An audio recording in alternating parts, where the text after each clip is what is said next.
Elhamdülillah, elhamdülillah, thumma elhamdülillah.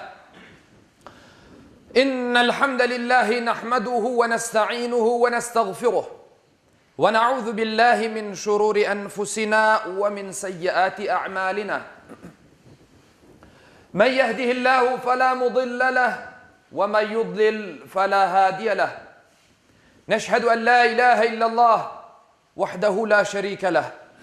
ونشهد أن سيدنا وسندنا ومولانا محمدا عبده وحبيبه ورسوله أما بعد فيا عباد الله أوصيكم بتقوى الله وطاعته إن الله مع الذين اتقوا والذين هم محسنون قال الله تعالى في محكم كتابه الكريم بسم الله الرحمن الرحيم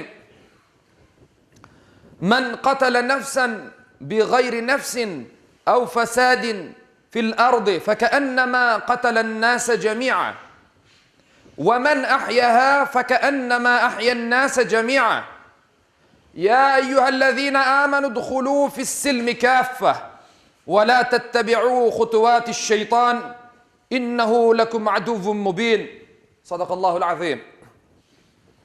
Saygılı Müslümanlar, sonsuz kudret sahibi olan Yüce Allah insanı en güzel bir şekilde yaratkan, şan ve şeref sahibi kılgan, oz ruhundan ona üflegen, yeryüzünün halifesi yapkan ve sahip olamayacağımız kadar nimetler insana vergendir. Gerçekten terbiye algan ve yaratılış maksadına uygun olarak östürülgen insan, sevgen ve sevilgen, merhamet etken, herkesle yaxşı münasebette olgan, kimsenin hakkını aşamagan ve oz hakkını da kimsege aşatmagan, ozunla, korantasınla, içinde yaşadığı cemiyetinle ve milletinle barışık olgan insandır. Temeli barış, uzlaşu ve hoşgörüge tayangan ve adını da bu manalarga kelgen İslam kelimesinden algan yüce dinimiz birlikni, tirilikni, sevgini, kardeşlikni emir etip zulümni, azgınlıkni ve fenalıkni yasaklagandır. Zulümün en dehşetli şekillerinden birisi olgan terörünü de yasaklagandır. Bir kutsi hadiste Yüce Allah şöyle buyurar. Men zulümni özüme aram ettim. Sizge de aram kıldım. Birbirinizge zulüm etmeniz. Hazreti Peygamber Muhammed sallallahu aleyhi ve sellem de Müslümanını kolu ve tilinden başkalarına zarar vermegen ve şerrinden amanlıkta olungan kişi dep tasvirley. Hazreti Peygamber insanlarga zarar vermekni ve zulüm etmekni yasaklagan, olarga merhametli olmakni emir etkendir. Ve bir hadis-i şerifinde şöyle buyurgan, insanlarga merhamet etmegenge Allah da merhamet etmez. Kıymetli Müslümanlar, yeryüzündeki bütün canlılarga merhametle yaklaşılmasını istegen, yaratkanga hürmetten dolayı yaratılganını da hoş görme anlayışını yerleştirgen yüce dinimiz, erkek, kadın, bala, kart ayırmadan kabahatsız insan kanını akıtkan terörist hareketlerini yaxşı dep tanıması aslı mümkün değildir. Yüce Mevlamız Kur'an-ı Kerim'de şöyle buyura, aksız yerde insan öldürüvünü aram kılgan, cezasını ebedi cehennem olganını bildirgendir. Aynı şekilde aksız yerde bir kişini öldürmekni, bütün insanlıkını öldürmek. Bu kişini kurtarmakını da bütün insanlıkka hayat vermek olarak kabul etkendir. Hazreti Peygamber Muhammed sallallahu aleyhi ve sellem Bırakınız bir Müslümanın kanını akıtmakını cenk esnasında bile Müslümanlarla cenk etmegen gayrimüslim yani Müslüman olmayan kadınlarının, ballarının, kartlarının, ibadetlerine meşgul olan din adamlarının öldürülmesini yasaklagandır. Hatta ibadethanelerinin yıkılmasını, ağaçlarının kesilmesini, hayvanlarının öldürülmesini bile yasak etkendir. Şu halde adı ne olsa olsun, terörizm, despotizm ve anarkiyanın İslam'la uzaktan ve yakından bağı yoktur. Bu hareketlerini herhangi bir dinle, hususan İslam'la bağlamak hiçbir surette mümkün değildir. Aksine dinimiz her türlü anarkiya, fesat, bozgunculuk, kıynama, işkence, kıskası terör ve şiddetini kesinlikle aram kılgandır. Kıymetli dindaşlarım, bilgeniniz gibi bugün terör insanlık için büyük bir beladır. Din düşmanları bunu İslam'a dayandırıp insanlıkını Müslümanlarla korkutmaya tırışalar. Böyle yapıp insanlarını hem İslam dininden soğutup hem de kontrol altına tutmaya tırışalar. Bazı ahmak Müslümanlar da buna aldanalar ve zalim devletlerinin kolunda oyuncak alına geleler. Gerçek şu ki Müslüman terörist olamaz. Terörist de Müslüman olamaz. Biz bunu yaxşıca anlap söz ve hareketlerimizle çevremizge aşlamalımız. İşanç vermelimiz. Nitekim Yüce Rabbimiz şöyle buyura: ey iman etkenler, hep birden barışqa kiriniz. Sakın şeytanın peşinden ketmeniz.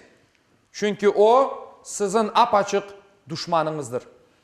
Öyleyse böyle mukaddes, tertemiz bir dinge mensup olganımızdan Allah'a şükürler olsun. Bizim artımızdan, bizim adımızını karalamağa, bizim şanımızını, bizim dinimizni aşağılamağa tırışkan o din düşmanlarına fırsat vermemek gerekir. Elbette bizler öz adımızga layık olmamız gerektir ki bizge laf gelmesin. Allahu Teala cümlemizni dinine sadık olup öz dinini tek sözde, tek lafta değil de harekette de aslında yaşayan kullarından eylesin. Allahu Teala cümlemizni birlik, beraberlik eylesin inşallah. Ve her daim söylegenimiz bir şey var. Fikirler farklı olabilir. Bizler insanmız. Bir kalıptan çıkmadık. Onun için insanlar çeşit türlü fikirler taşıyabilir. Ama bir insanı öldürmek veya bir Müslümanın kanını veya Müslüman olmayan bir insanın kanını akıtmak gibi fikirler bir Müslümanda asla peyda olamaz. Onun aklında, fikrinde böyle bir şey asla olamaz. Öyleyse böyle güzel ve tertemiz dinge mensup olganımız için Yüce Rabbimizge şükürler olsun. Allahu Teala cümlemizge daha nice yıllar yaşayıp imanla bu dünyanı terk etken kullarından eylesin inşallah. Ela inne ahsanel kelam ve ablagan nizam kelamullahil melikil azizil allam kema kâle Allahu tebareke ve teala fil kelam ve izâ kuri'el Kur'anu fastami'û leh ve ensitû leallekum turhamun. Bismillahirrahmanirrahim. İnned dîne indallâhil islam. Sadakallahul azim.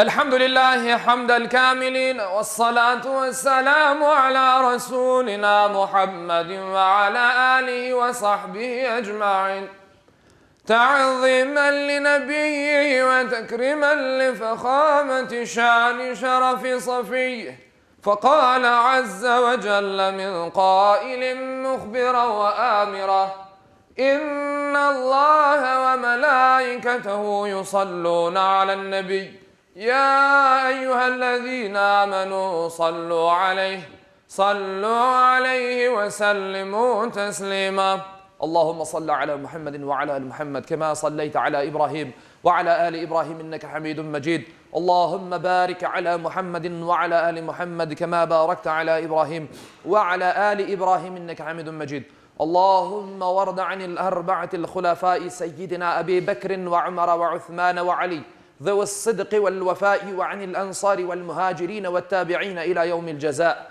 وعن كافة المؤمنين والمؤمنات والمسلمين والمسلمات الأحياء منهم والأموات بفضلك ورحمتك إنك سميع قريب مجيب الدعوات